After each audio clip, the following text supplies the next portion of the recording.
Welcome to the Building Materials Sales and Marketing Podcast, presented by Mark Mitchell, a sales and marketing consultant who specializes in helping building materials companies overcome difficult sales problems.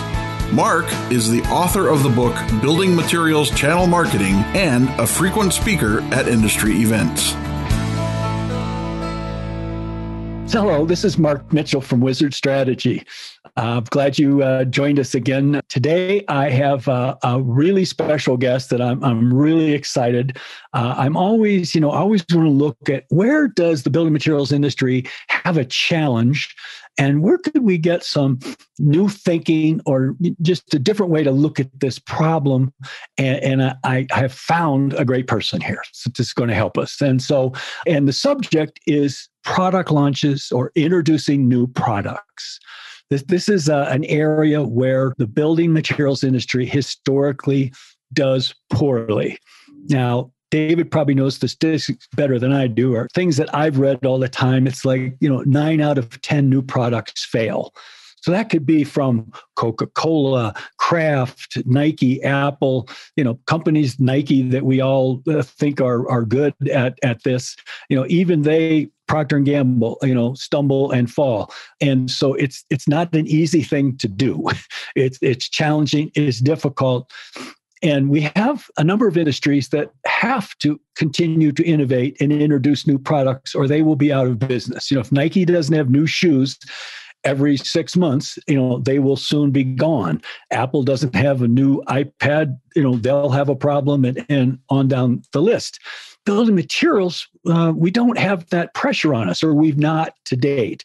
We have not had as much pressure on us to innovate because the customers tend to be happy with what we have. They're secure with it. So there isn't that, burning platform or something like, if you don't introduce a new product, you're going to be out of a job or your company's going to be out of business. We haven't to date had that pressure, but I think when we see disruptors like how Nest Thermostat came in and just decided that they're going to take on the thermostat industry, and how they totally upended the thermostat industry, were able to charge twice as much, didn't care what the distributor thought, didn't care what the HVAC contractor thought, how they disrupted things. And I think every product is ripe. It needs to be looking over their shoulder that how could we be disrupted, and to have that new product ideas at least in the pipeline, and then to be thinking about if we want to pull the trigger on something, how can we have the best chance of success? And so I recently met this amazing guy. You're going to love him today, David Daniels, and I'm going to ask David to introduce himself and just give you a little of his background about just what makes him as good as I know he is. So David, welcome. Well, thank you very much. I mean, that was a great introduction. Could after the podcast, could you say those nice words to my wife and kids? I think they would, yeah. So thanks for having me. We've had a lot of great conversations up to this point.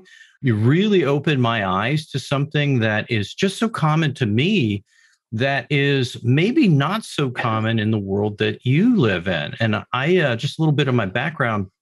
I've been in the tech industry pretty much all my life. I've been in roles from software development to technical sales roles to product manager, product marketer, and executive positions. And I got to tell you, in my world, it's not even a second thought that you have to innovate. It's not something like the board just goes, well, it's been a few years now, I think we should innovate. It's like we're constantly looking over our shoulders because there's always somebody out there getting ready to disrupt what you've done. That everything you've done for the last 5 or 10 years or 15 years, that's a long time in my world, can be completely out of date and out of fashion in one article in the industry press. Boom, you're out. Look what's happened to, look what Tesla has done to disrupt the entire automotive industry. Yeah, they knew it was coming, but they didn't have to change. So now they're changing. And so where maybe in your industry, in the building industry, maybe changes occur because there's a legislative change or some ingredient or content now can no longer be sold because it'll create cancer, or there's always those kind of inflections point going on. If it ain't broke, don't fix it isn't always the best way to grow a business. Now, I'm not saying you need to change your product every 6 months, far from it. But my question to you is, how often do people in the industry actually do change? I mean, how often? What is the cycle? I mean, I'm used to like cycles in products sometimes being months, not years. Oh, it's slow. It is becoming faster. I remember when I first started in the building materials industry back in the late 1970s. I remember that there's this company called DuPont, and they were trying to introduce this product called Tyvek. It was a house wrap, and you wrap your house in paper, and like a Gore-Tex jacket. The paper lets the moisture vapor on the inside of the building out, but keeps moisture and wind from getting in. Okay. Builders were like, what? Wrap my house in paper? I've been building houses for 50 years, just the same way my grandpappy did or my dad did. And I build great houses. I wrap them in paper. That's crazy. And they stuck with it. And I don't know the exact numbers, but I wouldn't be surprised if it took them 20 years to get the use of house wrap as first a generally accepted practice, and then as a part of the building code where you have to do something. And then along came a company from Australia called James Hardie, and they come in with a product called fiber cement siding.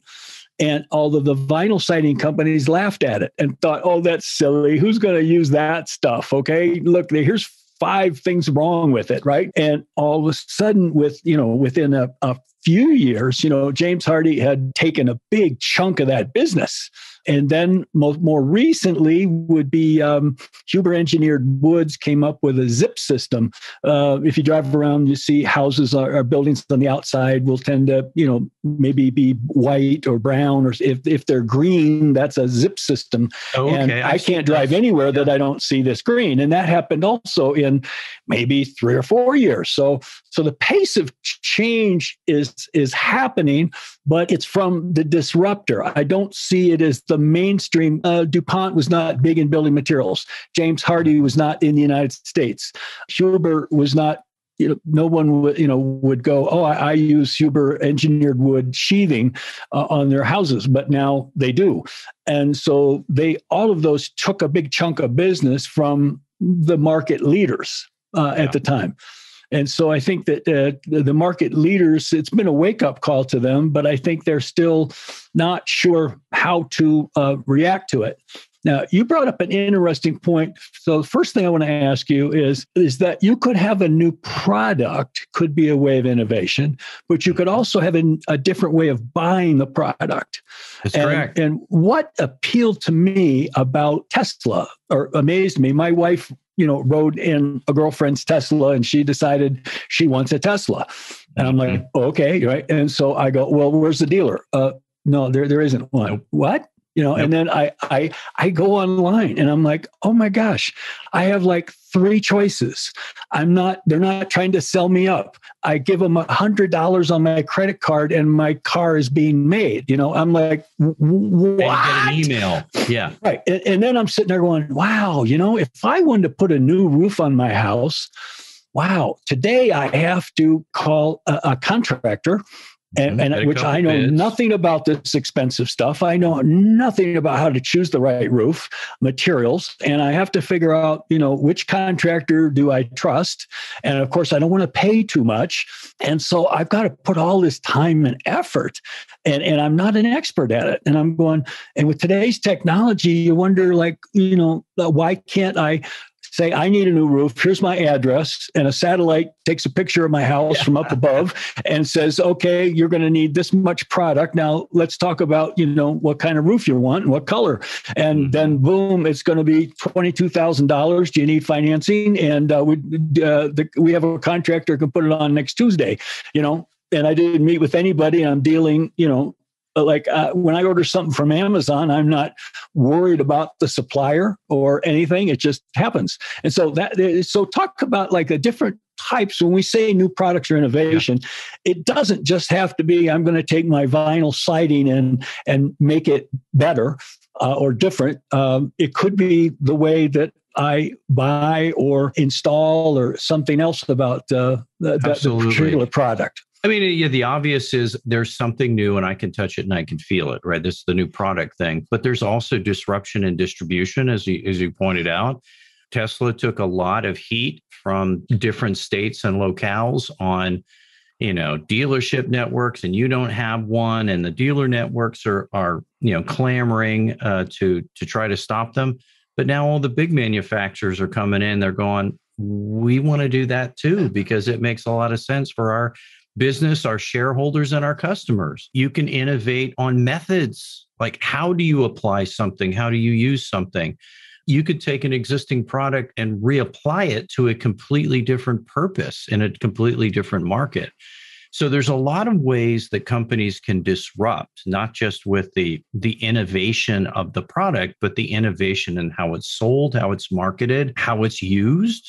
Right. So innovation can come from many different ways. The thing, though, I think that is really disappointing for me is so many companies wait to innovate until they have to innovate.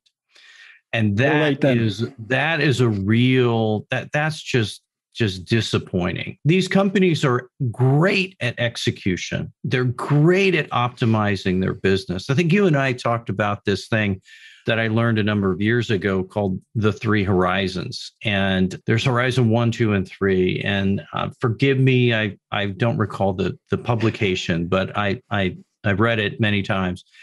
The horizon 3 companies, or I should say horizon 1 companies, it goes 1, 2, 3. Horizon 1 companies are optimizers, and they're really good at it. And that's not a bad thing. They know how to squeeze another nickel out of their operation and improve their bottom line and maximize margin and optimize processes and methods. And you got to have that too. But the mistake that companies make is they take those people who are optimizers. I think you use the example of the gamblers. It's an exact parallel. Is we take the guy that's been with the company for 20 years, knows everybody in the whole business and how the business works. And what we do is we say, hey, Bob, we're gonna give you a new gig. And your gig is you're going to innovate. You're going to figure out the new thing for us. And you go, great. And Bob's excited. And then what they do is they keep Bob in the same office at the same desk, surrounded by the same people. They don't isolate him at all. They don't give him the tools that he needs to innovate or the team he needs to innovate with. And Bob doesn't innovate because not that he's not smart enough, it's because he gets drugged back into the day-to-day business. And so now innovation becomes a second or third priority in his world because everybody's coming to Bob for help. Bob, so-and-so, can you do this? Can you do that? And the successful companies, what they do is they say, yeah, we're not going to do that. We're going to pluck out some people. Heck, we may even just hire brand new people to do this, maybe from a completely different industry, and we're going to stick them in another building. And we're going to give them the resources that they need. To make sure that accounting doesn't bug them and HR doesn't bug them with all of the stuff that they normally would do. It's the story of, we're going to take our existing business that's been around forever, that has all of these structures and bureaucracy, and we're going to overlay that on top of a group that we expect them to be entrepreneurial, and they can't. They just can't. So the smart companies separate them all out, stick them somewhere else, and let them play, right? They've got to experiment, they've got to try, and eventually they'll come up with a couple of ideas. But it's not a business yet. There's just ideas. Then you need a different kind of person, which is now Horizon 1. So Horizon 3 are the innovators. Horizon 2 are the people who go, I can turn that into a business. It's going to take a while. So you H1 people, stay away from me. Don't talk to me about optimizing margin and processes and, fitting into your square peg. Cause I'm round, right? My hole is round.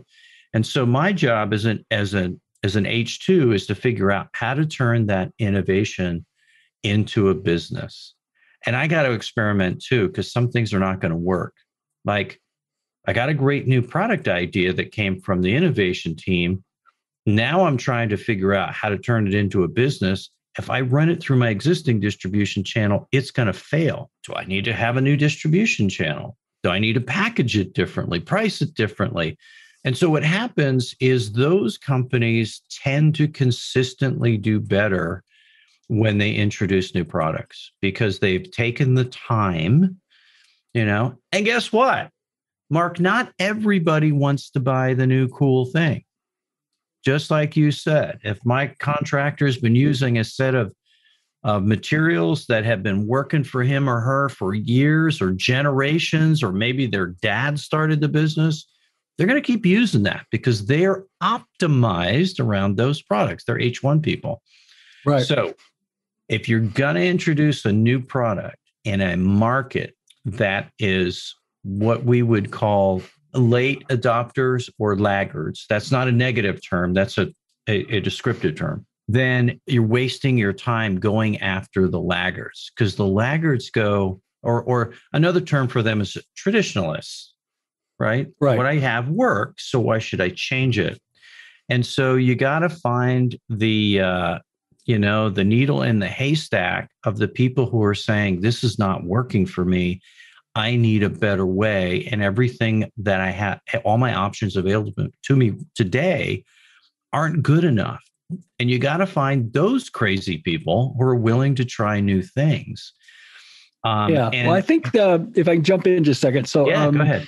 You remind me of a number of years ago, I had the opportunity to tour Herman Miller Furniture Company. Yeah. And I always admired their product, and I always admired Max Dupree, their founder, and his just business philosophies. And as part of that day at Herman Miller, I got to have lunch with, I think, their chief financial officer, and they were telling me about, how they do new products there. And they gave an example of where they knew that they needed a new type of seating. They knew the seating they had, the sales were starting to plateau. So they needed a new vision of what seating is, not just a different fabric or different color, but they wanted a totally different vision. Mm-hmm. And so there's a designer named Bill Stumpf that had designed a number of successful products for them. I think he was always an independent designer. And I think they went to Bill and said, okay, we need a new seating product designed for offices. That's your parameters. And we don't want you to come here again. We want you to go find wherever we don't care, go find a place to work. Okay. Just so it's not here. And put your team together and report back when you have news to tell us. And don't listen to us and don't let anyone from here interfere with you, right? And so off he went, and boom, it was a success. In fact, I think that was where the Equa chair came from. Mm-hmm. And the one that I'm sitting in here right now has probably made them bazillions of dollars. And shortly after that, I read where they decided that the concept of the open office needed to be reinvented. And they went to a designer in New York City who had a relatively small firm, relatively young person, and gave her, your assignment is to redesign what open offices are. Okay. Right. Re-envision it. They have a very talented internal team. Okay. It was like, no, they're going to be constrained by what is an open office. They're going to be constrained by what can our factory do or not do. And we need people that have no constraints on their thinking. And so I'm reminded of the importance of that, because I agree with you so many times that we'll find when it's done inside, that very thing about the original beliefs are limited. And also there's, everybody trying to either positively be helpful or maybe passive aggressively. Large corporations can be very political and bureaucratic. This is not like if if you look successful, then that makes me look bad. So I'm going to be smiling and all that. But anything I can do to make sure that that new product doesn't work, will help my career. And I'm all the time amazed when I see that. But I see that. It sounds like that is a company that's really embraced the concept of the three horizons. You're right. When you can go outside, yeah. I mean, and just be open, and not threatened. Because the other issue I see is even if some companies go outside, they will first take them on a tour of their factory and say, this is what our factory can do. So with your new product ideas, we want to make them in this factory and we want to make as little changes to the factory as possible. So they're imparting a constraint even before. So we know how to work with these raw materials, and we know how to do these functions in a factory. And today, that's our competitive advantage. And so we'd like just an offshoot of that, right? And I think that always, like you said, puts some real constraints on it. So many times you'll see an idea which is not like we didn't start to say, what would be an entirely new type of cladding for a house? We'll see, well, how could we make vinyl better? Right. That's an H1 mindset. How do we optimize it? How do we make it better, incrementally better?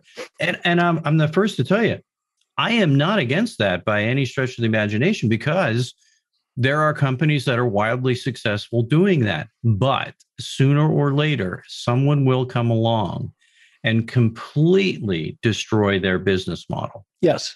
I mean, and it's and they're helpless. So it's not like you can't cut the price out of it. You can't whatever out of it. It's like, no, I'm just no longer interested. Right? No, I'm no longer interested in this. We have a company where they want to do a new product or innovation. And so one way is that they get the right team together and they get them away. And then the other one I'd like to get your thought on is I keep thinking back to, I think it was Hewlett Packard Skunk Works, just that I've read about, a couple of guys said, the world needs an inkjet printer. And corporate was going, no one work on inkjet printers, okay, or whatever, and we don't do that. Of people just on their own weekends, nights, whatever, kept plugging away, and all of a sudden, boom, changed the world. And today they'd probably be fired for that, but just I often think about, how often do we find somebody that just on their own initiative, trying to do something? It just seems like you either have the environment that's conducive to it, or you don't. Not. Yeah, I'm hopeful, at least I wish this probably occurred, is that at HP, they probably got the ear of somebody who had enough influence to push that idea through. Otherwise, even then, they would have just been fired for not following what their bosses wanted them to do. And companies like Google do a great job of giving their engineers a little bit of free time. As much as 20%. Like, go crazy, go nuts. Think about some good ideas. Play with it. Another point that comes to my mind I'd like to get your take on, David, is I can start working with a company and you can look at the leader, founder, owner, whoever it is, and they may be, if it's a publicly traded company, there's a good chance that person was the CFO before with the CEO. Okay. And you'll see other companies that are led by salespeople, other companies led by engineers, operational people. When you have a really smart inventor engineer type, okay, these people think they know better than the market, what the market needs. And that's my world. And so I could, I've worked with several of these, and I remember one of them, literally, he'd invented several really amazing products, and they were not achieving their sales potential. And I talked to a number of their customers, and they said, Mark, I'll never use one of that company's products again. I'm like, why? He said, well, she really changed the way that I do this now, and it is so much better. I didn't believe at first, but it's fantastic. Now I have to figure out how to estimate this, how to plan it, how to purchase, how to train my installers, all those things. And the problem is that he can't stop making it better. So every time he makes it better, it's like a new product to me. Okay. You took me from here to here with your first iteration. And I know that your next one is a little better, but it's literally this much work for me. I got to start all over again. So would you just stop it? And I literally said to this guy, look, how about you get an office down the street? Don't come to work anymore. Okay.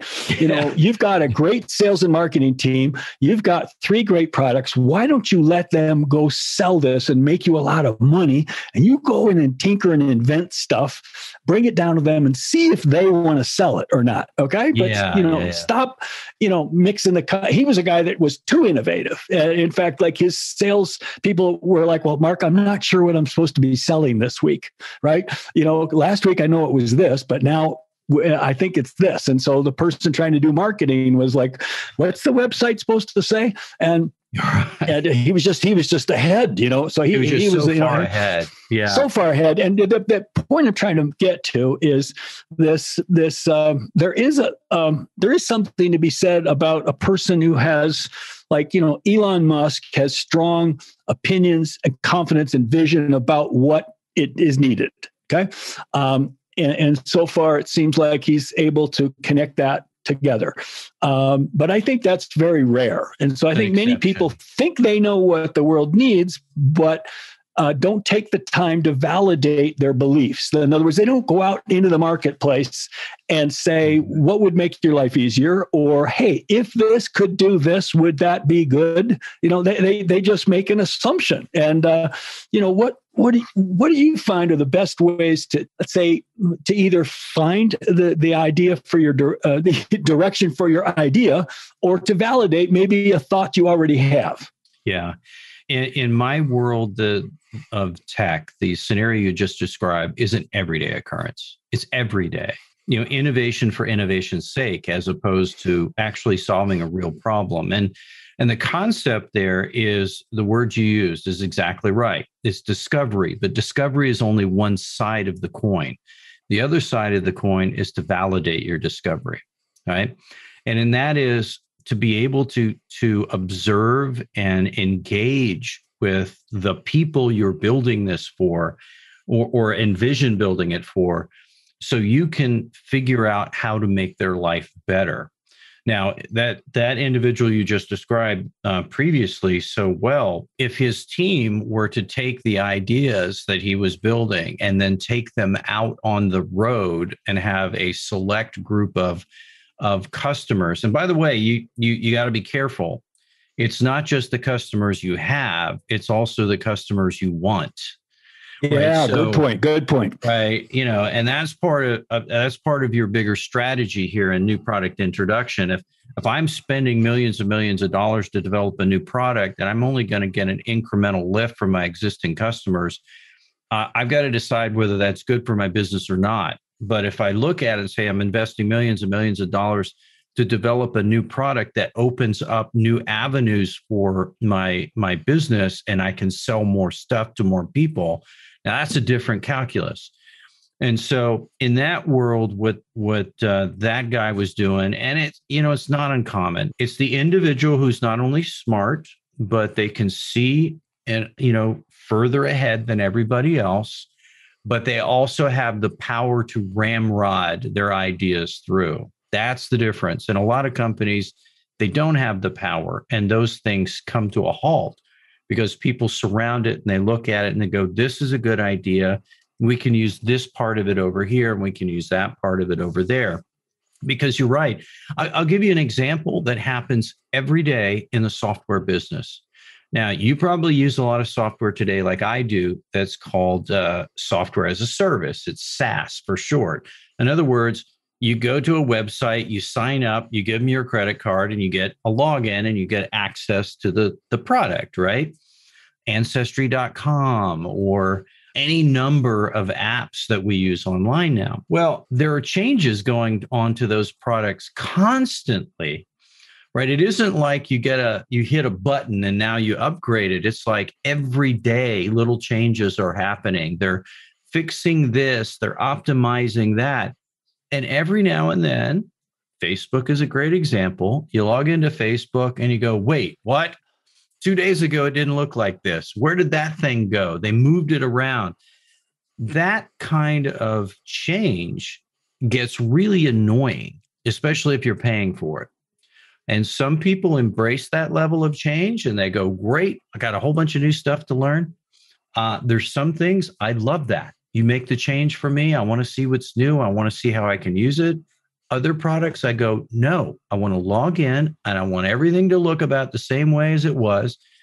And don't move my cheese, or at least if you're going to move my cheese, give me a warning, send me a note or, I just had that happen with an app that I've really used frequently, and they totally decided to change the way it functions, and now it's like not as useful to me. So I was like, why'd you do that? Why'd you do that to me? And It feels very personal when that happens. Yes, just like the customer you spoke to. So, discovery is not just saying, "Hey, I've got this widget. How would you use it?" It's understanding the problems that they're having, whether it's how they use it, how it fits into their workflow, all of those things. I think the thing, if I jump in here, two things. Yeah, one is I think that I'm trying to leave our listeners, readers, however people get this information. I'm trying to I always like to leave them with some real actionable, like, okay, you should do this, okay, as opposed to theoretical big picture stuff. So one thing I'm coming away here, just want to see if you agree with this, is the leader needs to be supportive, or insistently supportive of innovation and new products. And if the leader is probably not going to work. Or if the leader has the half-hearted thing, I want some innovation, but I'm not really very open, or I want innovation, but it will enable me to make an extra $1 million in 3 months, not 3 years. Right. So so the first thing is, I think that if I were to want to leave our audience with anything, number one is it starts at the top. Support. So did you, because I was reminded of the other point you brought up, and I can't remember, just about connecting to this person. And I think I read somewhere where the CEO of Chrysler reached way down into the design department and found a young, talented person. And whether this person had started the idea of the PT Cruiser, let's just say he had the thought about this car called a PT Cruiser, and the CEO said, "Oh my God, we have to do this." And he literally said, "You from now on report to me directly. Okay, you do not take information, input, or direction from anybody else, because they will kill this idea." And so there was a hit for Chrysler, the PT Cruiser, that if it had gone through normal channels, it would have gotten killed. And so there was a CEO that had vision, but also a CEO that recognized the importance of innovation, and also that he wasn't going to be the person that dreamed up the new car. He had to find the right talent. And so if the leader doesn't care, it's not going to happen. Well, I think the leaders care. I think. Oh, okay. I think they, when they pull Bob out and say, "Hey, Bob, go innovate," I think they're genuinely being sincere and what they're trying to do. They just don't recognize that the corporate antibodies will prevent Bob from succeeding. Some of them do, like that example you just provided with the PT Cruiser. He knew. He's like, if I leave this to flow through the normal process, nothing's going to happen for N number of years. Yes. And by the way, that happens in big software companies too. I mean, this is not new. But I think one thing I want to share. I know we've been talking for a while, and I want to make sure I got a couple of things out to help the listeners if they're in the throes of launching a product. Launching a new product is probably, if not always, definitely probably the most cross-functional initiative a business ever does. It involves everyone. Right? From marketing and selling and manufacturing and design and engineering and, legal, finance, distribution. I mean, everybody is touched by this, and partners, right?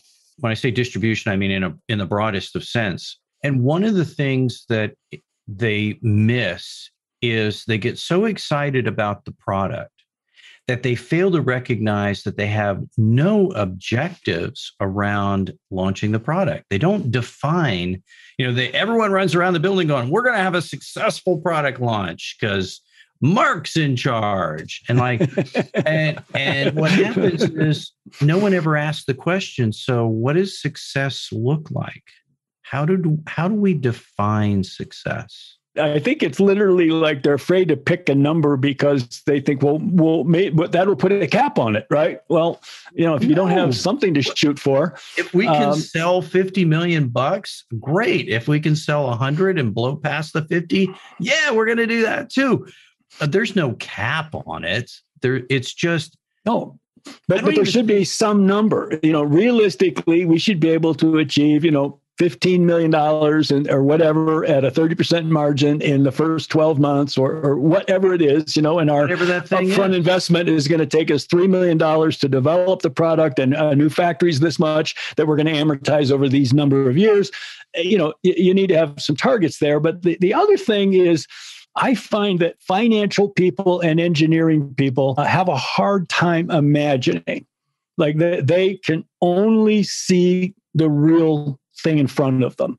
And so white. Mm-hmm. Black and white. And so, and financial people, like they kind of have this assumption like, well, if our product costs less, people will buy more. Okay.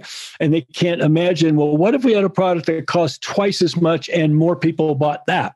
It's like, well, who would do that? I mean, and so, back to the Nest thermostat, they took thermostats from $120 to $250 and people were in a line saying it, and it created a whole new industry and forced all the other thermostat people to go, oh, geez, we got to hire somebody that knows how to design things that look like Apple, not this clunky stuff that we have, that we've been building for, we've been using for the last 30 years. Right. Yeah. And I got to tell you, the other thing about that is people will spend more money if it solves a problem they actually genuinely care about.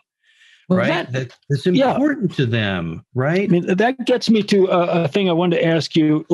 So I don't know if they still do it, but I understand that 3M used to say to their people, I don't know if it was a product manager, division manager, whatever, something like, each year, 15% of your earnings or income has to come from a product that doesn't exist today. Or you're not making any sales on today. Well, that kind of forces you. And I was just thinking about so the other day, I'm going to hang something up in, I want to hang something on my wall back here. Mm-hmm. And I'm going, okay, I don't want to put a nail in the wall. I don't want to put a screw. If I glue it or tape it, I'm going to screw up the drywall, and I remembered, oh my God, 3M has this stuff called command strips, right? Yeah.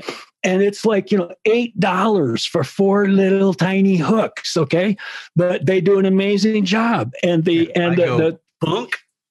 woman at the hardware store she said, you wouldn't believe how much this we sell and how much we and 3M are making money like crazy. And so, and not to pick on engineers and finance people, because I'm not good at finance and I'm not good at engineering, and the world needs that. But, but they sometimes have this need to have certainty or something.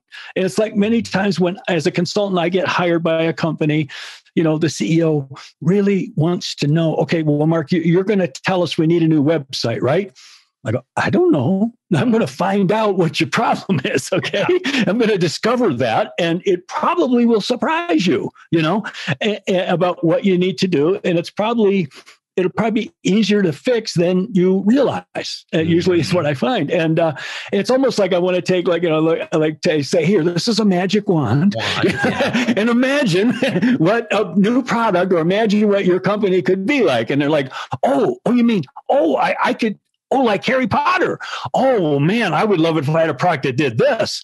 And it's funny, even when I go out for clients and I interview customers about their products, and I say, what would you like it to do better? Or what's your pain points? Whatever the typical questions, they're all, I find even a contractor works with a product every day. His thinking is constrained. And literally, if I don't have my magic wand with him, I'll hand him a pencil and I'll say, this is a magic wand. Now, if this brick could be anything you want, what would it be? Well, it would come in 4x8 sheets. It already has the mortar there, and it's lighter weight, and maybe it has insulation. And I'm like writing all this down, right? And I'm going, okay, so who says we can't do all or some of those things, right? But it never comes up till you get people to kind of open up a little bit. You're right, because what happens is there are people who are really good at visualizing how something will look and can mentally pave the way of what it looks like. Certainly, Elon Musk does a great job with that. He can see it in his head. He knows how to get there, and he has the wherewithal to do it. Some people can't. In my situation, I can go look at something with my wife, and I can say, hey, this would be perfect in this room right at that place. And she goes, I don't see it. I don't see it. And then sometimes it physically have to get it and put it there and say, see, this is what it looks. Oh, I like that. Right. So some people are better at it than others. But I think that, what I learned a number of years ago when the Gallup organization came out with this book called Now Know Your Strength.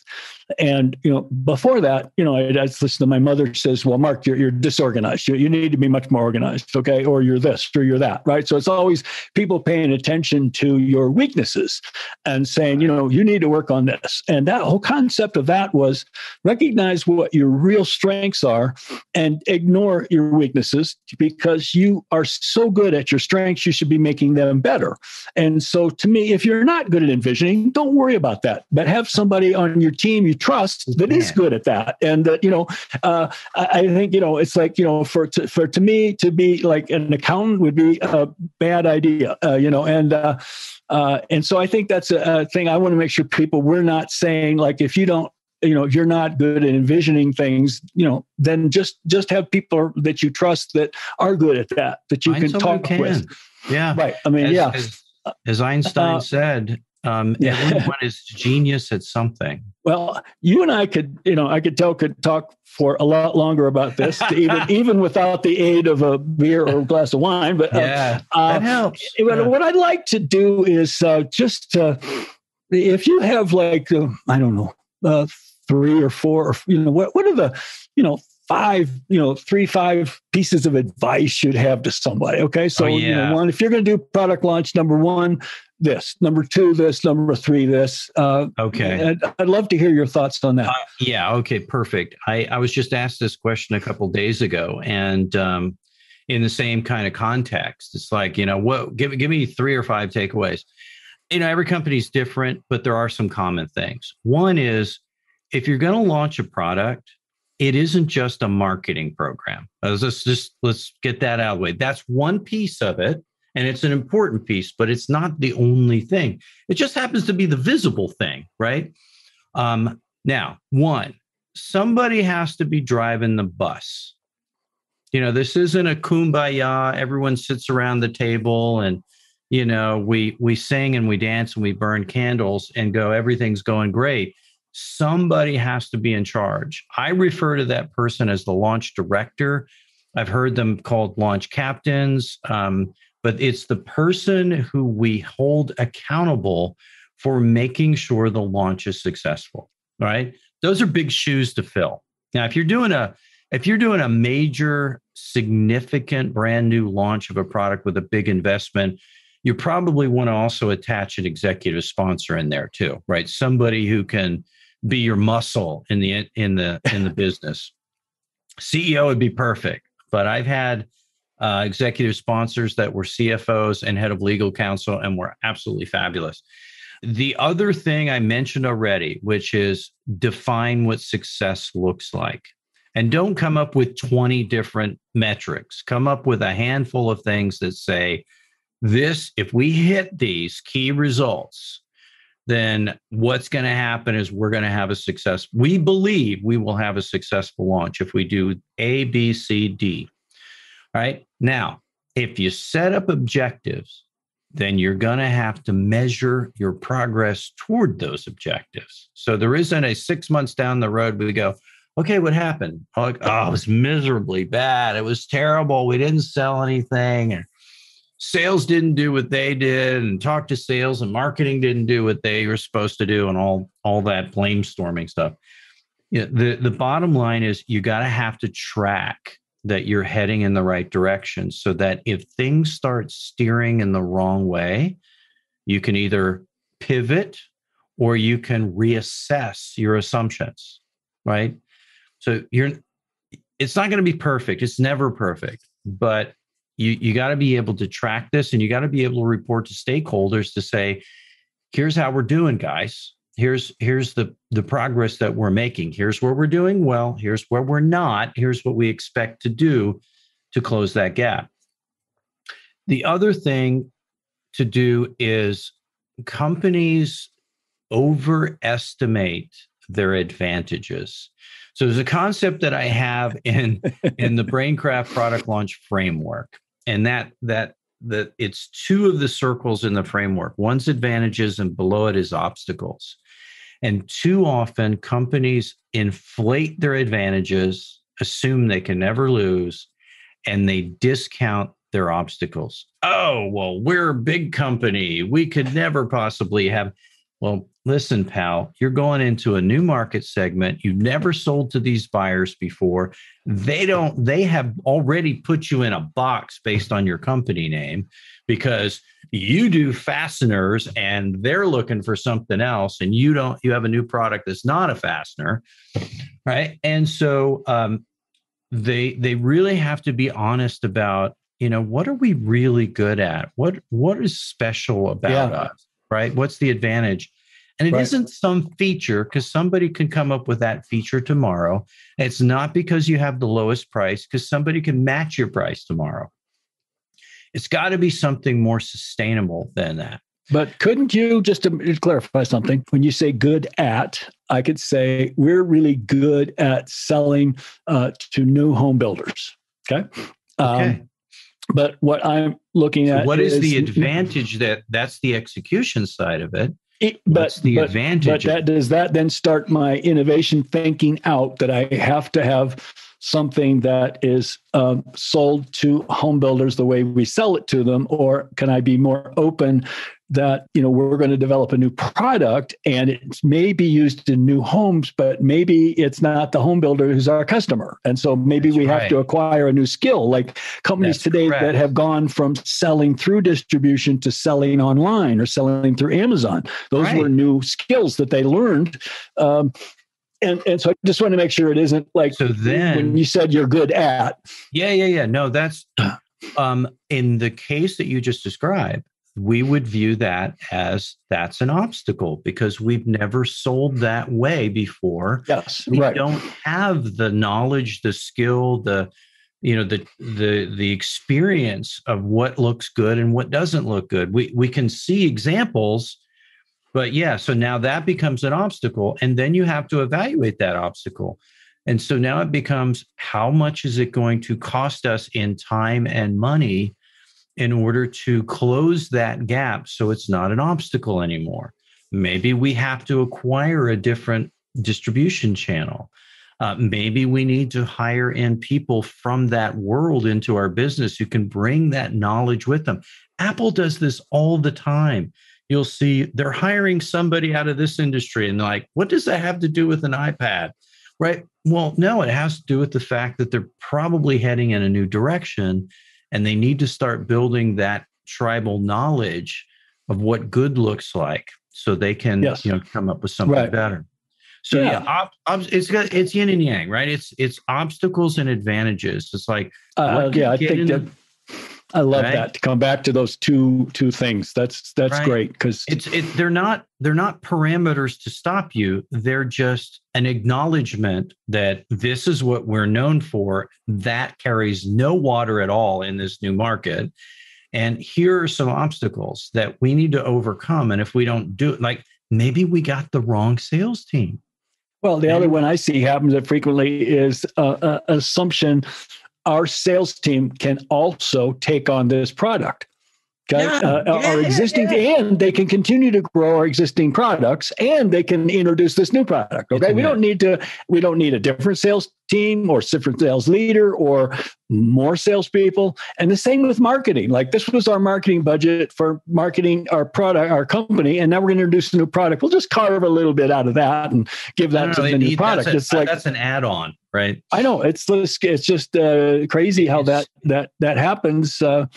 When companies do that, and then I find sometimes when they fold it into that, then there's the company always has this cash cow that's been there forever, and I'm sitting there, if I'm the head of sales, going, like I get rewarded on total volume.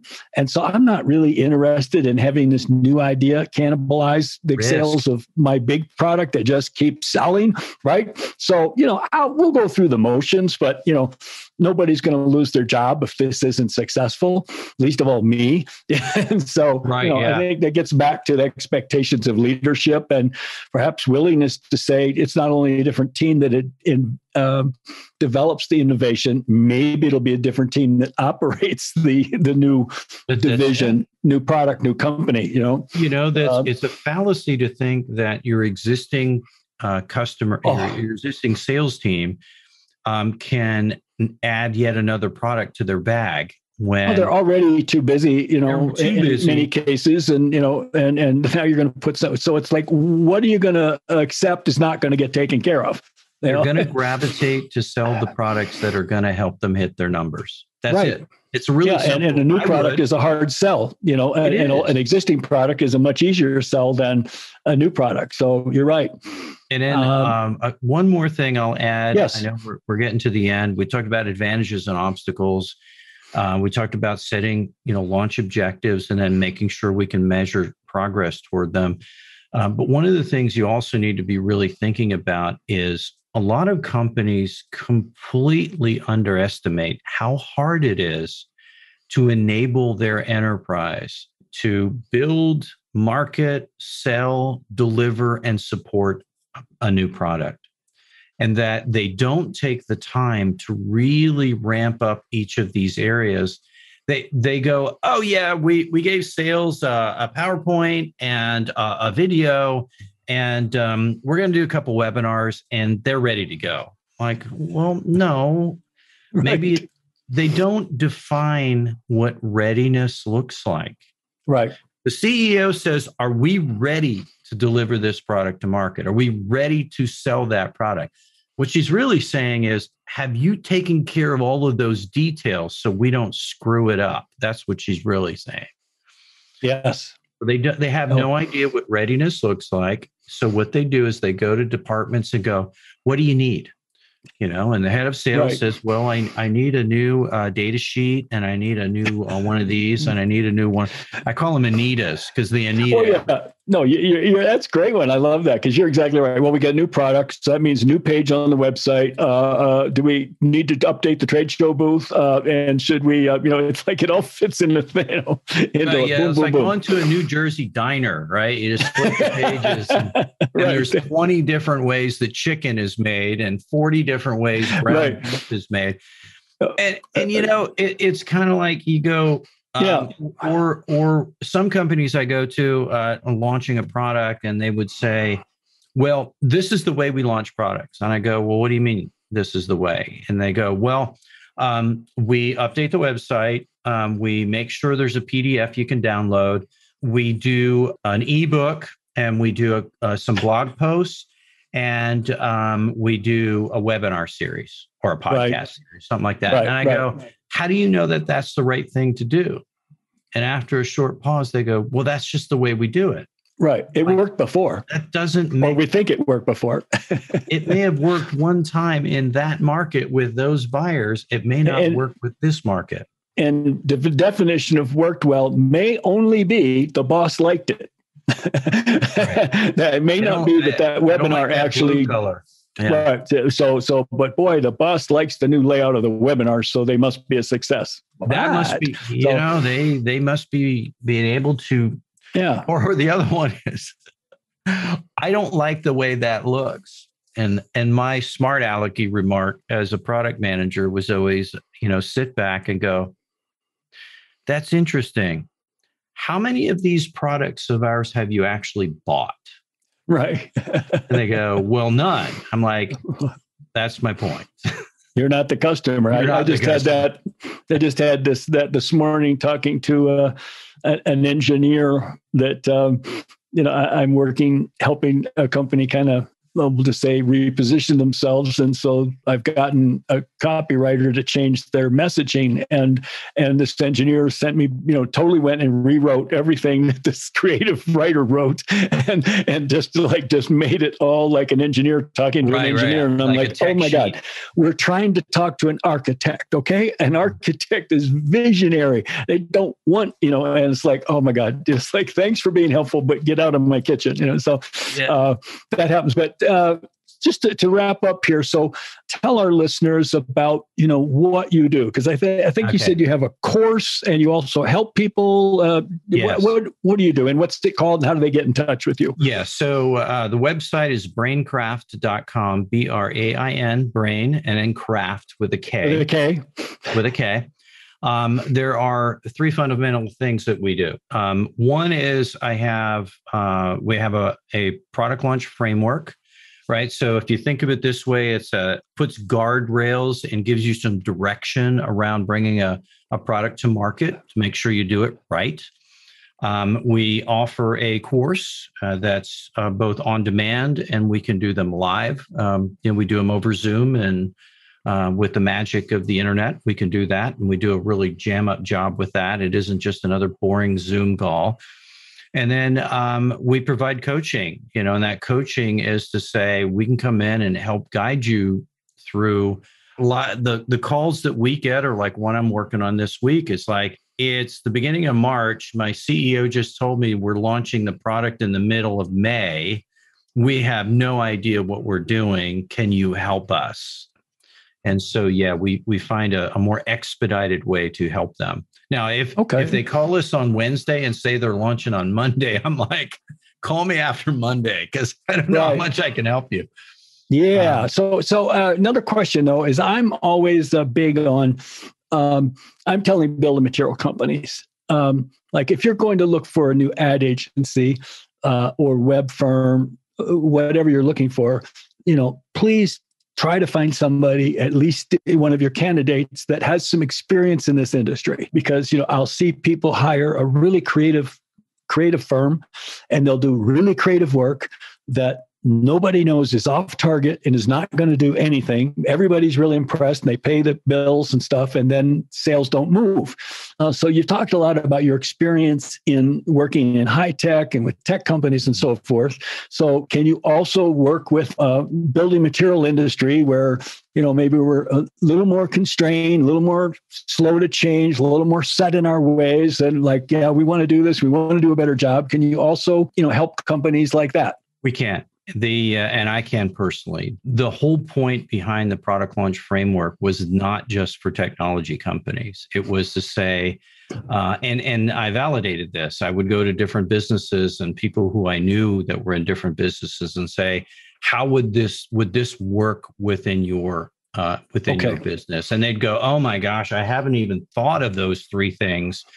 And so And I would imagine that in your world, just the mere fact that launching products is not an everyday event, right? This is it's so sparsely, spread out that, you need that guidance and that structure to give you the confidence to know that an investment is going to have a chance at returning, giving you a return on investment. Yeah, particularly if you aren't, I think you and I talked before the call a little about, particularly if you're not in practice. Like right now, I worry about a lot of building material salespeople are literally being told, we have so many orders, we're so far behind that the last thing we want you to do is to sell anybody. Right. Oh my goodness. And so I'm sitting there going, that's not the problem you want. I'm like, oh no, because when you want to turn the spigot back on, now they're way out of practice. Okay. And it'd be like saying to a professional golfer, okay, just don't even practice. Okay. Just, you'll show up 3 months, just go have fun. And then show up at the next time we need you to win a tournament. Right. not going to work. And so this idea about, getting good at innovation and getting good at launching products is a skill that every company should have that skill. I don't care what business you're in, you need to either understand it for your own business, or I think when you're faced with a competitive threat, you'll have a better idea where it came from, how it was developed, and how to respond to it if you understand that. So this has been really great, and thank you. really appreciate. And if any of listeners, if you've got any questions, please reach out to David or to myself. And you can also find David on LinkedIn. I'm a big fan of LinkedIn, so I'm sure he would welcome your connection request if you'd go find him there. And it'd be another good one. I am, and I have a simple policy. A lot of people are maybe a little concerned, or they want to explore a little bit, and they don't want to dive into the deep end of the pool. First meeting's free. So I have a few of those that I do every month. I don't do a lot of them. Right. But first meeting's free if you just want to have a conversation about your particular situation. Yeah. Okay. Well, we should, I forgot at the beginning, because everybody that follows me, at least on Facebook, knows that I'm every day got a different pair of socks on. So, part of my thing now is I have now the sock cam here. See where I can see cam. Today we had some good stripes on the sock cam, just ways to shake things up. So I had to squeeze that in there, because I've created a monster on social media where people go, where's your socks? Where's the socks today? I look forward to those. So just part of how I have a little fun with the world. That's fun. So, David, thanks again. This has been really valuable. And, I'm going to, this will be a podcast that'll be on YouTube as well as your favorite podcast. And also, I'm going to transcribe this, and David and I are going to turn this into a blog post for those of you that like to read things. And so hopefully we've been able to help you to be more successful in your new product launches. Yes, it's a pleasure to be here anytime. Well, thank you. Thank you for listening to this podcast from Mark Mitchell on building materials, sales, and marketing. We hope he gave you some fresh perspectives on how to grow your sales, and will listen to future episodes.